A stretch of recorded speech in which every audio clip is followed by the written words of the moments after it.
Hello दोस्तों, स्वागत है आप सभी का आपके अपने यूट्यूब चैनल पर। आज के इस वीडियो में हमें ये देखना है इंस्टीट्यूट लेवल का राउंड क्या होता है और मैनेजमेंट कोटा का राउंड क्या होता है।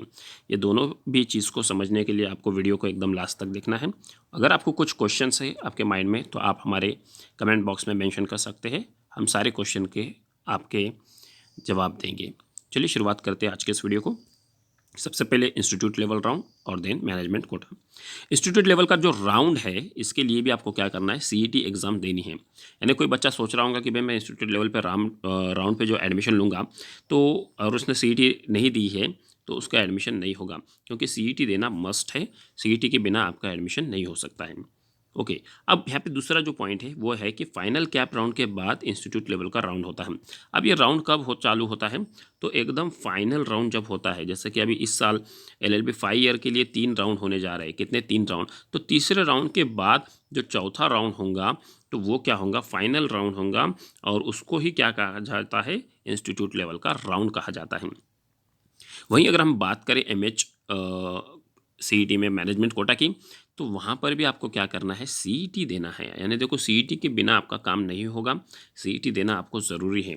ओके, इसके बाद आपको ध्यान में ये भी देना है कि जब आप कैप रजिस्ट्रेशन के लिए अप्लाई करते हैं तो उसके लिए भी आपको यहाँ पे क्या करना है, पार्टिसिपेट करना है। यानी कैप रजिस्ट्रेशन की भी आपको क्या करना है, प्रोसेस को फॉलो करना है। और ये सब फॉलो होने के बाद एकदम लास्ट में जब इंस्टीट्यूट लेवल का राउंड होगा तो उस टाइम पे आपको क्या होगा, मैनेजमेंट कोटे की सीट दी जाएंगी जिसके लिए आपने प्री बुकिंग किया है। अब सिमिलरली बात करते हैं, आप जिस कॉलेज में सीट खाली है वहाँ पर अप्लाई कर सकते हैं और यहाँ पर नॉर्मल फ़ीस होती है। यानी जिस कॉलेज में सीट बची हुई है, जैसा कि मैंने पहले एग्जांपल दिया था, जीएलसी है। अब जीएलसी में आपको पता है कि भाई 300 सीटें हैं 3 साल के लॉ के लिए। अब पहले राउंड में 150 सीट फिलअप हो जाती है, दूसरे राउंड में 100 हो जाती है, तो 250 सीट तो यहीं ख़त्म हो गए। अब तीसरे राउंड में सिर्फ 40 सीट में ही एडमिशन होता है। तो अब ये सारी सीटें हो गई है 290, और जो जीएलसी को फिलअप करना था वो था 300। तो अब ये 10 जो सीट बचते हैं, 10 राउंड नहीं, सॉरी, 10 सीट जो बचते हैं, ये 10 सीट के लिए ही क्या होगा, इंस्टीट्यूट लेवल का राउंड होगा।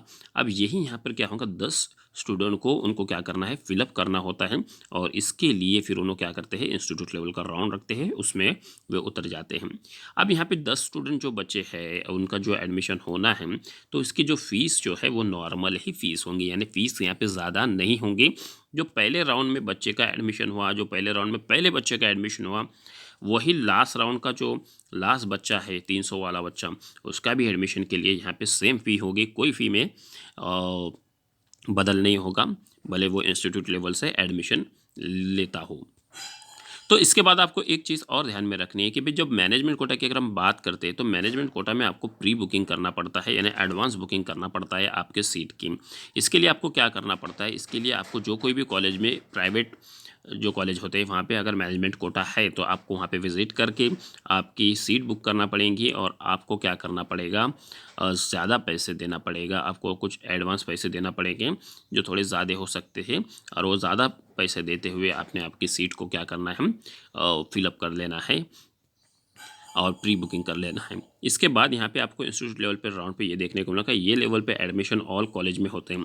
यानी इंस्टीट्यूट लेवल के जो एडमिशन होते हैं ये ऑल कॉलेज में होते हैं। जैसा कि मैंने अभी जीएलसी का एग्जांपल दिया था कि जीएलसी में 10 सीटें बची हैं, यशवंतराव में 2 भी बच सकती हैं, फिरोदिया में 3 बच सकती है, या इससे ज़्यादा भी कितने भी बच सकते हैं, 3, 2, 5, 10, 15, 20, ऐसे ही आंकड़े होते हैं। ये 100 में आंकड़े नहीं होते हैं, सिर्फ 2, 3, 5, 10 ऐसे आंकड़े यहाँ पे निकल कर आते हैं।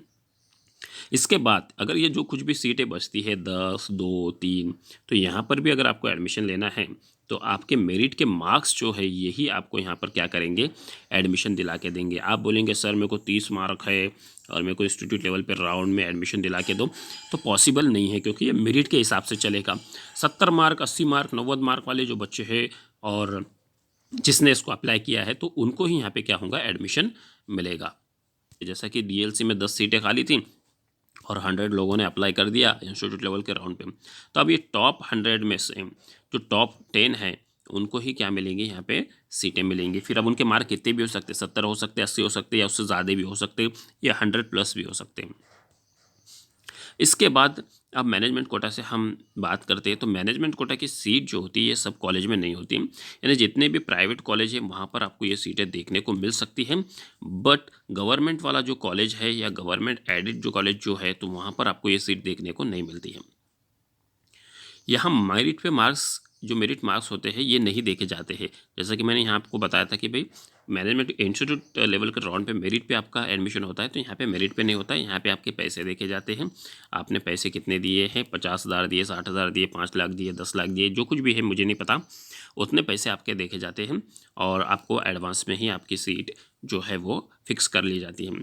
तो ये था इंस्टीट्यूट लेवल का राउंड और मैनेजमेंट कोटा। आई होप मेरा ये वीडियो आपको पसंद आया होगा, तो मेरे लीगल कट्टा चैनल को आप ज़रूर सब्सक्राइब कर देना और कोई क्वेश्चन है तो आप ज़रूर मुझसे पूछ लेना। Thank you to watching this video.